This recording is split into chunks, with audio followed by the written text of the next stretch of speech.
Hey everyone, welcome back to the channel. We have Mirela again to thoroughly investigate this upcoming eclipse, the counterpart of the eclipse that we had 2 weeks ago. Now we have a partial annular solar eclipse that is coming up on the 9th or 10th of June, depending where you are in the world, and it's going to be mostly visible to only a few people. So welcome back, Mirela. How are you? How is the eclipse season treating you? Hi, Carmina. Thank you for having me again. It's nice to be back. Yes, we're in the middle of two eclipses, and I gotta say it's a little crazy in my personal space. I don't know how is it for you? Yeah, I think the one that happened last time, it was pretty light and interesting. It wasn't heavy in any way. But this one, I think it's going to have like a little bit of a different energy. Although we have a lot of planets in the same signs, I think there are a little bit of switches, not just in the astrology, but also in the cards and also in the human design. So there's going to be a different emphasis this time. Of course, I set the chart from my point of view, because for other people in other parts of the world it may vary a little bit depending on the degree of the moon, but basically it will be a similar chart. Of course, the ascendant will definitely vary depending on where you are. So what we see here is, of course, in Gemini we see a little conglomerate of planets, and the south node is all alone there in Sagittarius. What do you think, Mirella, about this quadruple Gemini attack? I think it's sort of playing on the same energy that we had the moon a few days ago with that lunar eclipse, because the moon at that point was in the opposite sign of Sagittarius with the south node. Um, but now it has the pleasure of coming with the sun, and of course with the north node they are basically swallowing the sun, is the moon ending up eclipsing it. And what's interesting about this with the solar eclipse, the moon actually comes in front of the sun. We have the shadow of the earth just kind of cover it. So I think sun is gonna lose the power a little bit with this eclipse, with any eclipses usually. But this specific eclipse has a Mercury in the sign of Gemini, so he's the boss here. He happens to be a neutral towards Sun, so he's not going to give him much help. Plus, being too close, that puts him, our Sun, in enemy dignity. So it's an eclipse Sun in enemy dignity, and that Mercury is really nice and strong. And so, but he's ruling, I feel like this is an eclipse where the moon and Mercury have the upper hand to the sun. So that's why I don't have that light feeling about this eclipse. Yeah, I think this Mercury is going to be, it's almost like the business aspect, the organizational aspect of anything in our life is going to take over what the simplest, realest truths will be. So I think not necessarily will be a cover-up operation or anything like that, because Gemini is not a hidden sign. But I don't think the sun, what actually rules us, and the power to find the truth and to keep things simple will be as efficient with this solar eclipse. So with sun, he's so well intended in our life. It's all about future, what needs to be done, and it gives us that inspiration to move forward. So I think there will be a little bit too much emphasis on communication, on details, on organization, on planning, and all that stuff with Mercury. So I think from that perspective, it's something that worries me a little bit, because it's almost like you have the somebody else that leads the business that normally should not, but he takes control. I feel like Mercury in this one. Yeah, I think the sun gets a little bit of delight from the moon, but it's like you say, because of an eclipse, it's really being overpowered there a little bit. So I agree with you that the focus will be more on managing and organizing. Like, it's not going to be so much what is my purpose, what is my vision, what am I moving towards, but how do I manage this? How do I get things working around this? So if we look at what the other planets are doing, especially in regards to the main actors of the eclipse, because always during an eclipse, the stars are, especially the nodes, we see that Saturn is trining the nodes. So it's creating a harmonious aspect to the nodes. The North Node gives the effects of Saturn. So they have like a similar connotation, a connotation of separating, a connotation of removing something or delaying something. So if there are delays that will be caused, also Saturn is retrograde in its own sign, it's strong. So there could be some back and forth. I think that's what Saturn is doing there. I think it's trying to delay things so that better made. So it's kind of making you reconsider things. Yes, and it's almost like, of course, when the karmic nodes are involved, it's something that needs to be happening, right? Because Saturn shows what we have no choice about. It's about our reality is nice retrograde, like you said. And then Jupiter is still nice in Pisces. So he can manifest and he can lend a hand. This eclipse can be really bringing us forward and manifest concrete, tangible events worldwide. And then we have this Venus that I think personally it made things a little better, a little bit more fun during the lunar eclipse because it was here in Gemini with Mercury. Mercury wasn't retrograde. Well, now dear Venus is joining Mars in the sign of Cancer, which is great for Mars. Mars was debilitated. Both of them do have a Rashi aspect from Saturn, so, since Cancer has to do with how we feel about it, we may not feel the safest. It's true that Mars has passed that perfect opposition with a Pluto retrograde by that time. Right now, we're right on it. So, you might, all of you, when we film this on what date is today, the 3rd, you may feel the heaviness of a Mars opposition Pluto retrograde. But by the time this eclipse happens, things are settling down on that department. But the fire of Mars receiving an aspect from Saturn is not always that easy. The fact that Venus is there is nice though. So Yeah, I I think think it's a good point that you mentioned the Venus coming to appease Mars a little bit, because Mars is the fire and Venus is more soothing. Because last time when we did the video about the eclipse, we said earthquakes, volcanoes, and there were earthquakes and volcanoes around that eclipse. But maybe since Venus moved in the same sign as Mars, it's been a little more subdued. So I'm wondering what's going to happen when Mars crosses the other sign to the other sign, and it's going to be alone again. I wonder if it's going to wreak more havoc, because we had quite a fair share of that volcano in Iceland, the volcano in Sicily, there was a volcano in Africa, in Congo. So a lot of activation in the ring of fire, I should say. and I've actually just looked at earthquakes this morning, and there is a line of earthquakes out of Hawaii again, and so that may also show some activity. Yeah. That being said, let's check out the cards, because last time we had, if I'm not mistaken, a club. Now let's see this time. This time we have a 7 of diamonds, which again makes me think of earthquakes. So it's like, it could be like a physical earthquake, or you're just shaking off what's not working in your earthy business.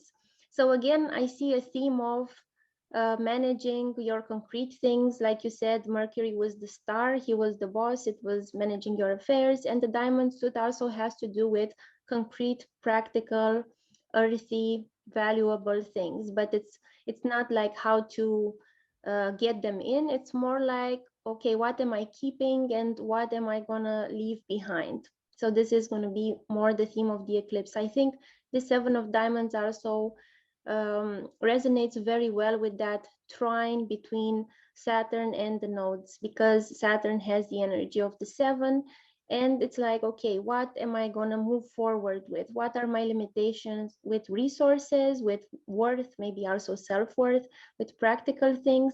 So what am I going to keep and what am I going to leave behind? That, I would say, this Seven of Diamonds points to.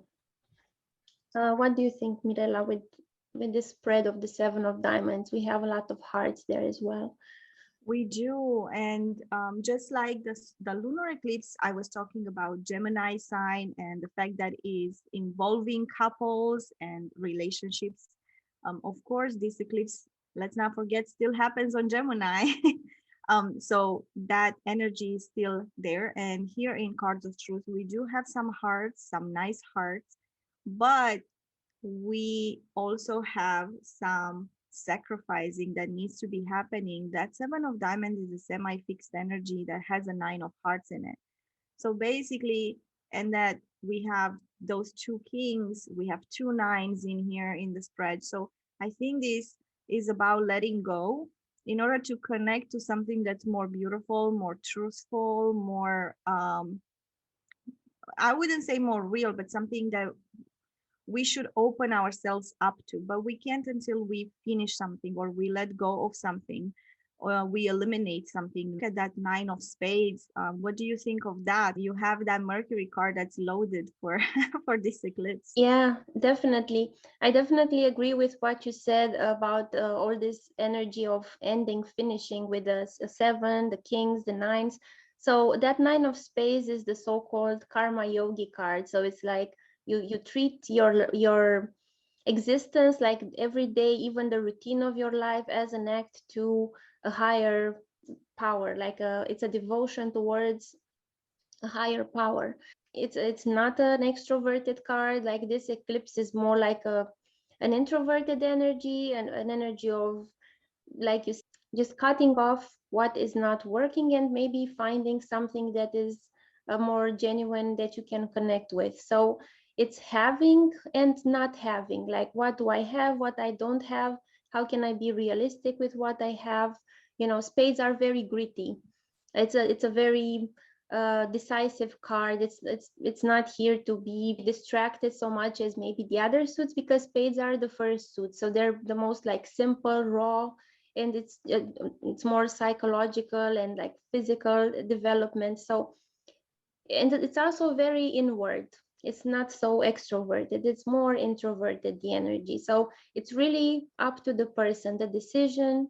What am I going to move forward with? What am I going to leave behind? Am I happy with this conclusion that it's a nine? Because nines are always like a conclusion to the pip cards. It's the last of the single digit cards. What do you make of this conclusion? That is the question that the eclipse is trying to ask here, I would say. And I feel like the fire can just get subdued because we have a Five of Spades sun, and then the sun energy goes in this Nine of Spades. So I almost feel like this eclipse is an invitation to get more chill, more cold, to Yes. detach from something that we're like really fiery, really passionate about, and just get more practical.